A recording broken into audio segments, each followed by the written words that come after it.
बूढ़ा युग के सवाल का जवाब देते हुए कहता है, नहीं बेटुआ, यक्षिणी अब मर्दों को अपना शिकार नहीं बनाती।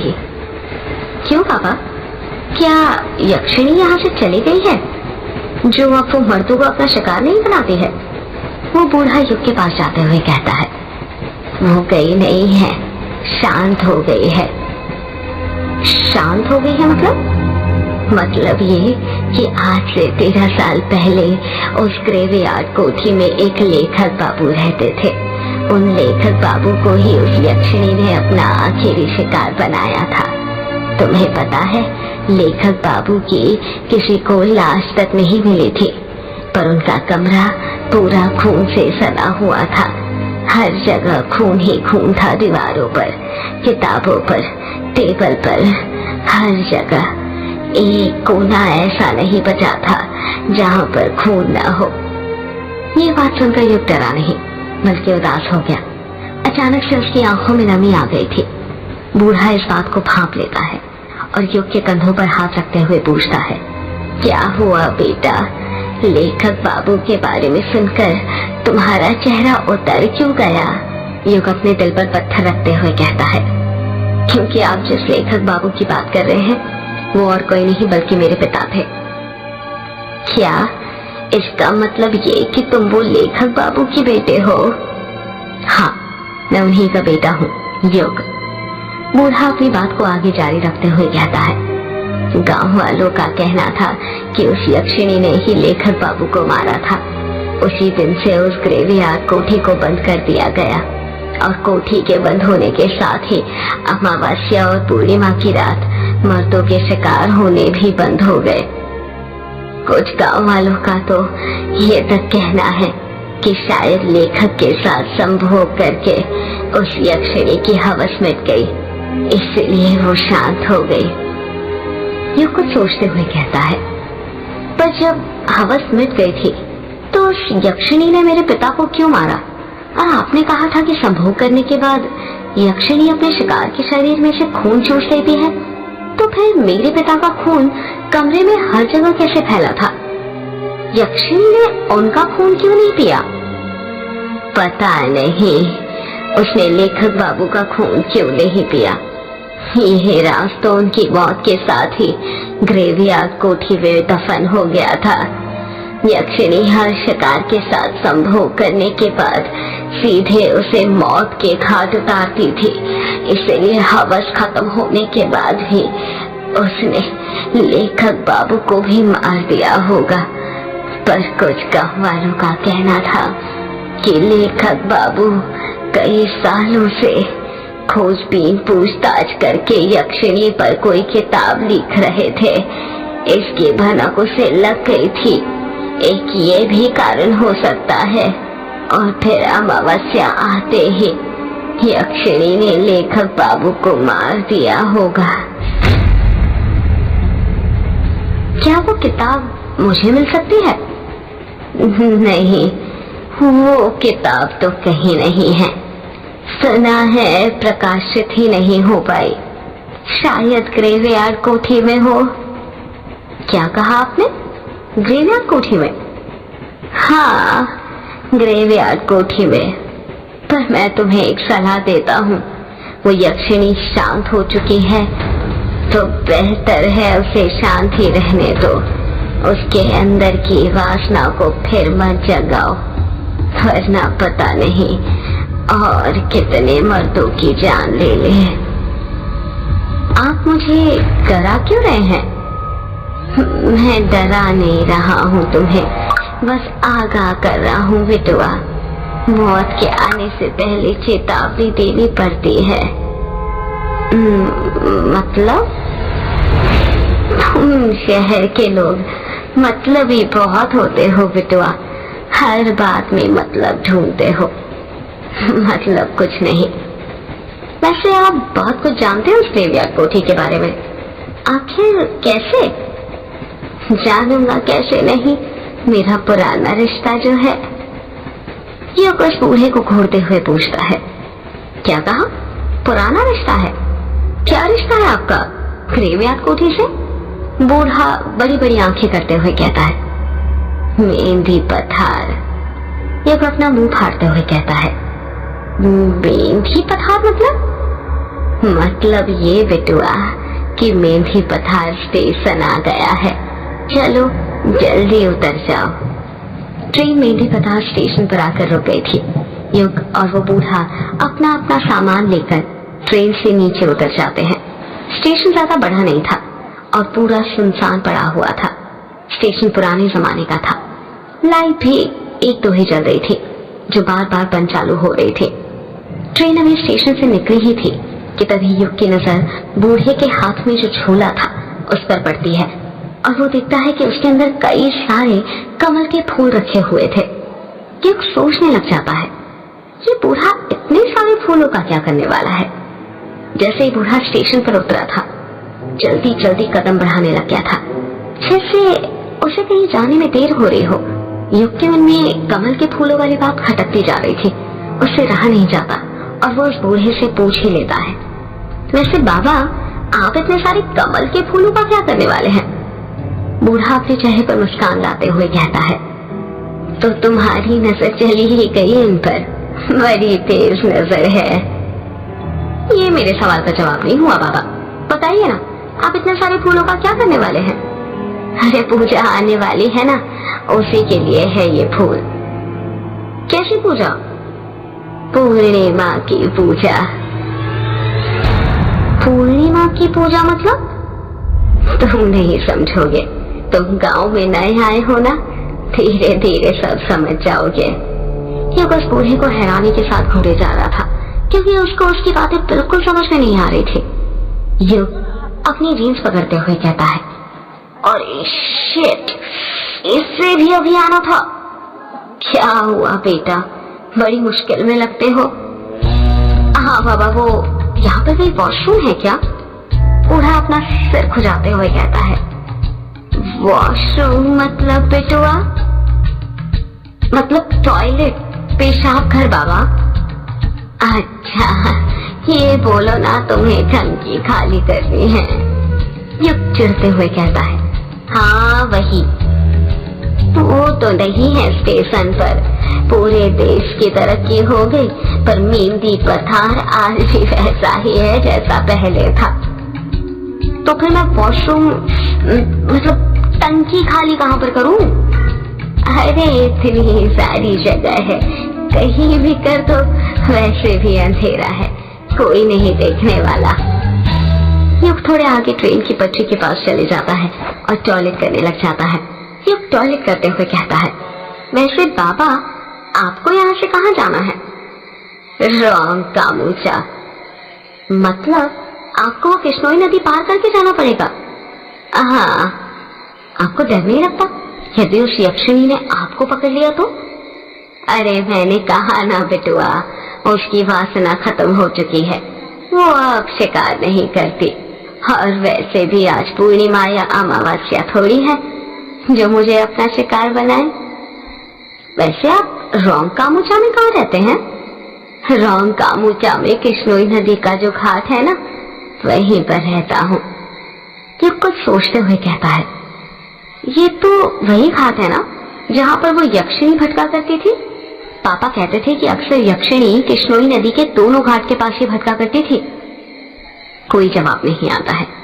युग फिर पूछता है, बताइए ना बाबा, आप चुप क्यों हो गए। बूढ़े का कुछ जवाब नहीं आ रहा था। युग सोचने लग जाता है कि बाबा कोई जवाब क्यों नहीं दे रहे। युग अपने पैंट की चेन बंद करता है और पीछे मुड़ने लग जाता है। जब वो पीछे मुड़ता है तो उसके रोंगटे खड़े हो जाते हैं। वो बूढ़ा अचानक से गायब हो गया था।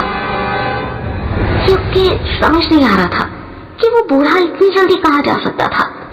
युग अपना बैग उठाकर स्टेशन पर उस बूढ़े को ढूंढने लग जाता है, पर वो बूढ़ा उसे कहीं पर भी नहीं मिलता है।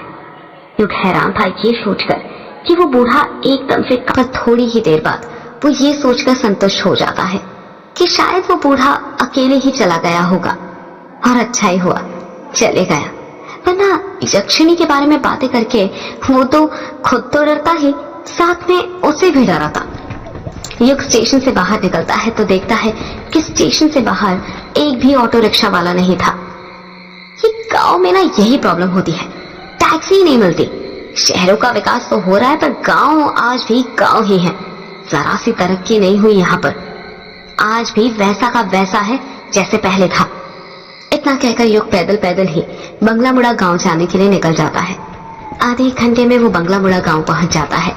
बंगला मुड़ा गांव पार करने के बाद काला झाड़ी जंगल पड़ता है, जिसको पार करने के बाद ही कृष्णोई नदी आती है। और वहीं से थोड़ी दूर पर युग की ग्रेवयार्ड कोठी थी, जहां पर युग को जाना था। युग ने बंगला मुड़ा गांव तो पार कर लिया था, पर काला झाड़ी जंगल के अंदर वो फंस गया था। कृष्णोई नदी जाने का रास्ता वो भूल चुका था। काला झाड़ी जंगल में अंधेरा इतना ज्यादा था कि उसके समझ ही नहीं आ रहा था कि कौन सा रास्ता कहाँ पर जाता है। युग जंगल के अंदर लगे बांस के पेड़ों को देखते हुए कहता है, अब क्या करूं, आगे का रास्ता तो भूल गया मैं। 2-3 राउंड मार लिए पर बार बार घूमकर फिर से यहीं पर आकर रुक जाता हूँ। ये काली झाड़ी का जंगल तो पहेली बन गया है मेरे लिए, कुछ समझ ही नहीं आ रहा क्या करूं। युग अपना मोबाइल निकालते हुए कहता है, यहाँ पर तो नेटवर्क भी नहीं आ रहा कि किसी को फोन करके बुला लूं। युग के आसपास साल और बांस के पेड़ लगे हुए थे। हवा के झोंके जब भी इन बांस के पेड़ों के बीच में से निकलते थे तो ऐसा लगता था जैसे आपस में कोई फुसफुसा रहा हो। मोबाइल के टॉर्च की रोशनी में युग को ज्यादा कुछ नहीं दिखाई दे रहा था। युग सोच ही रहा था कि वो क्या करे, कि कैसे इन जंगलों से निकले। तभी उसे किसी के कदमों की आहट सुनाई देती है। कदमों की आहट सुनकर युग सहम सा जाता है और सोचने लग जाता है कि इतनी रात में जंगल में कौन होगा। युग डरने लग जाता है और सोचने लग जाता है कि कहीं यक्षिणी तो नहीं। पर फिर वो अपने दिल को तसल्ली देता है, नहीं, यक्षिणी कुछ नहीं होती, सिर्फ कहानियां हैं जो मेरे पापा ने बनाई थी। कदमों की आहट धीरे धीरे तेज होती जा रही थी। ऐसा लग रहा था जैसे कोई युग के पास आ रहा हो। युग जमीन पर बड़ा बांस का टुकड़ा उठा लेता है और कदमों की आहट सुनने लग जाता है। तभी युग देखता है कि उसके बगल में जो बांस के पेड़ लगे हुए थे वो हिल रहे थे और आवाज उसी तरफ से आ रही थी। युग पूरी तरह तैयार हो गया था उस आहट का सामना करने के लिए। जैसे ही कदमों की आहट बंद होती है, युग की आंखें फटी की फटी रह जाती है। उसके हाथ से बांस का टुकड़ा अपने आप छूट जाता है और वो खुद डर के मारे झट से जमीन पर गिर जाता है। युग के सामने एक काला साया खड़ा हुआ था। युग डरते हुए अपना मोबाइल उठाता है और उसका टॉर्च उस काले साए पर मारते हुए कहता है, कौन हो तुम? एक लड़की की आवाज सुनाई देती है, मैं अभिमन्यु। जब टॉर्च की रोशनी उस काले साए पर पड़ती है तो युग देखता है कि वो काला साया किसी और का नहीं बल्कि उसी की उम्र के एक लड़के का था, जिसके लंबे लंबे घुंघरालू गर्दन तक बाल थे और उसने आंखों में एक बड़ा सा चश्मा पहना हुआ था। उस लड़के के हाथों में कोई डिवाइस था जिसे देखकर ऐसा लग रहा था जैसे कोई रीडिंग नापने वाला डिवाइस हो। अभिमन्यु युग की तरफ हाथ बढ़ाते हुए कहता है, और जाओ, नीचे क्यों लेटे हो? युग अभिमन्यु का हाथ पकड़ते हुए कहता है, लेटा नहीं हूं, तेरे कारण डर गया था। क्या कहा? मेरे कारण डर गया था? क्यों, तो डरपोक है क्या? क्या बोला तूने? इतना कहकर युग अभिमन्यु के चेहरे पर टॉर्च मारने लग जाता है। जब युग गौर से अभिमन्यु का चेहरा देखता है तो हैरानी के साथ कहता है, कहीं तुम अभी तो नहीं?